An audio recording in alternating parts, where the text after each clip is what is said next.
Hello friends, welcome to Priyadarshini food court. ఈరోజు మేము పచ్చిశనగపప్పు గోంగూర కర్రీ చేయబోతున్నామండి. చాలా అంటే చాలా టేస్టీగా ఉంటుంది. ఇది మా అమ్మమ్మల కాలంలో మా అమ్మమ్మ ఈ గోంగూర పచ్చిశనగపప్పుని సూపర్ టేస్టీగా చేసేది. ఈ మధ్య ఈ రెసిపీని అందరూ మర్చిపోతున్నారు, కానీ అసలు ఇది ఎంత టేస్టీగా ఉంటుందో మాటల్లో చెప్పలేమండి. మన విజయవాడ గుంటూరు సైడ్ అసలు గోంగూర అంటే ఇష్టపడని వాళ్ళు ఎవ్వరు ఉండరు కదా. గోంగూరతో ఇలా రకరకాల రెసిపీస్ అయితే చేసుకోవచ్చు. గోంగూరలో చేసే రెసిపీస్లో మస్ట్ ట్రై రెసిపీ గోంగూర పచ్చిశనగపప్పు కర్రీ. చాలా చాలా టేస్టీగా ఉంటుంది.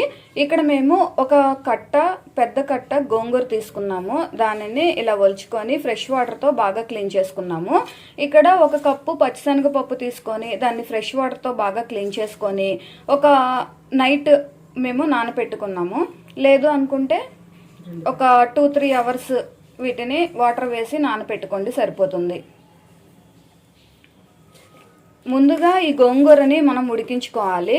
అందుకని ఈ గోంగూరని ఒక గిన్నెలో వేసుకున్నామండి. ఇందులో కొంచెం వాటర్ వేసుకుంటున్నాము. అస్సలు ఎక్కువ వేయకండి, కొంచెం వేసుకుంటే సరిపోయిద్ది. ఎందుకంటే ఆల్రెడీ గోంగూరలో వాటర్ ఉంటుంది కాబట్టి అదే సరిపోతుంది. ఇప్పుడు దీన్ని ఉడికించుకుందాం. గోంగూరని ఉడికించుకుంటూ ఉన్నాం కదండి. ఈలోపు నెక్స్ట్ ప్రాసెస్ ఏంటో చూద్దాము. స్టవ్ ఆన్ చేసుకొని ఒక గిన్నె పెట్టుకొని తగినంత ఆయిల్ వేసుకున్నాము. కట్ చేసుకున్న ఆనియన్స్, పచ్చిమిర్చి వేసుకుందాం. కొంచెం అల్లం వెల్లుల్లి పేస్ట్ వేసుకుంటున్నాము. ఈ అల్లం వెల్లుల్లి పేస్ట్ వేయడం వలన మంచి అరోమా వస్తుంది, ఇంకా టేస్ట్ కూడా చాలా బాగుంటుంది. ఈ ఆనియన్స్ కంప్లీట్గా వేగాల్సిన పని లేదండి. కొంచెం వేగిన తర్వాత 2 టొమాటోల్ని కట్ చేసి వేసుకున్నాము. ఎక్కువ టొమాటోల్ని యాడ్ చేసుకోవాల్సిన అవసరం లేదు, ఎందుకంటే గోంగూర ఆల్రెడీ పుల్లగా ఉంటుంది కాబట్టి 2 టొమాటోలు వేసుకుంటే సరిపోతుంది. కొంచెం పసుపు, సాల్ట్ వేసుకుంటున్నాం.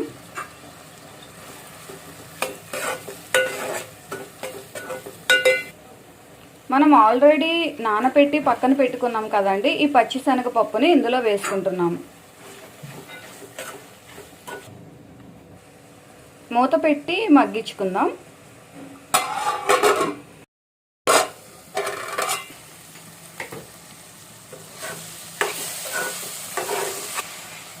చాలామంది మన వీడియోస్ చూస్తున్నారు, కానీ ప్రియదర్శిని ఫుడ్ కోర్ట్ ఛానల్ని సబ్స్క్రైబ్ చేసుకోవడం మర్చిపోతున్నారండి.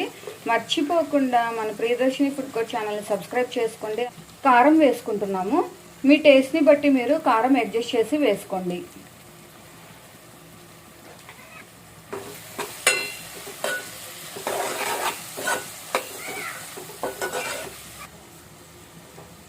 వాటర్ యాడ్ చేసుకుందాం. ఈ గోంగూర పచ్చిశనగపప్పు కర్రీలో గోంగూర పుల్లగా ఉంటుంది కాబట్టి కారం కొంచెం ఎక్కువే పట్టిద్దండి, చూసి వేసుకోండి. ఇలా ఉడుకుతూ ఉన్నప్పుడు కరివేపాకు వేసుకున్నాము. ముందుగా మనము గోంగూరని ఉడికించుకున్నాము కదండి. ఆ ఉడికించుకున్న గోంగూరని కొంచెం మెత్తగా రుబ్బుకొని ఇందులో వేసుకుంటున్నాం.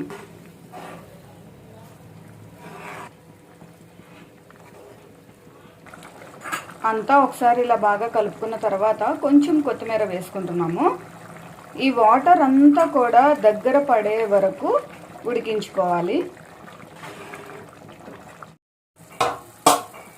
చూడండి, మనం వేసుకున్న వాటర్ అంతా దగ్గర పడి ఆయిల్ అంతా పైకి తేలి మంచి అరోమాతో కలర్ఫుల్గా ఎంత బాగా రెడీ అయిందో చూడండి. అసలు చూస్తుంటేనే నోరు ఊరిపోతుందండి, అంత బాగుంది. ఫైనల్గా కొంచెం కొత్తిమీర వేసుకుంటున్నాము.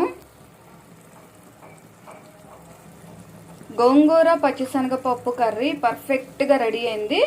ఇప్పుడు స్టవ్ ఆఫ్ చేసుకుందాం. చూసారు కదండి ఎంత సింపుల్గా టేస్టీగా గోంగూర పచ్చిశనగపప్పు కర్రీ రెడీ అయిందో. చాలా అంటే చాలా టేస్టీగా ఉందండి. అసలు ఆ అరోమాకి అసలు ఎప్పుడెప్పుడు తినాలా అనిపిస్తుంది, అంత బాగుంది. చూస్తుంటేనే కలర్ఫుల్గా ఉంది కదా. ఈ కర్రీని ఇష్టపడని వాళ్ళంటూ ఎవరూ ఉండరండి. పాతకాలంలో మన అమ్మమ్మల కాలంలో ఈ కర్రీని బాగా చేస్తూ ఉండేవాళ్ళు. చాలా టేస్టీగా ఉంటుంది. వేడి వేడి రైస్లో ఈ కర్రీని వేసుకొని తింటే సూపర్ టేస్టీగా ఉంటుంది. ఇది వేడిగా కాకపోయినా ఒక 5-6 అవర్స్ తర్వాత తిన్నా కూడా ఇంకొక టేస్ట్ యాడ్ అవుతుందండి. అంత బాగుంటుంది ఈ కర్రీ. మీరందరూ తప్పకుండా మా ప్రాసెస్లో ఒకసారి ట్రై చేయండి. ట్రై చేసి మీకు టేస్ట్ ఎలా వచ్చిందో మాకు కామెంట్ చేయండి. ఈ రెసిపీ మీకు నచ్చితే ఈ వీడియోని లైక్ చేయండి, షేర్ చేయండి, మా ఛానల్ని తప్పకుండా సబ్స్క్రైబ్ చేయండి.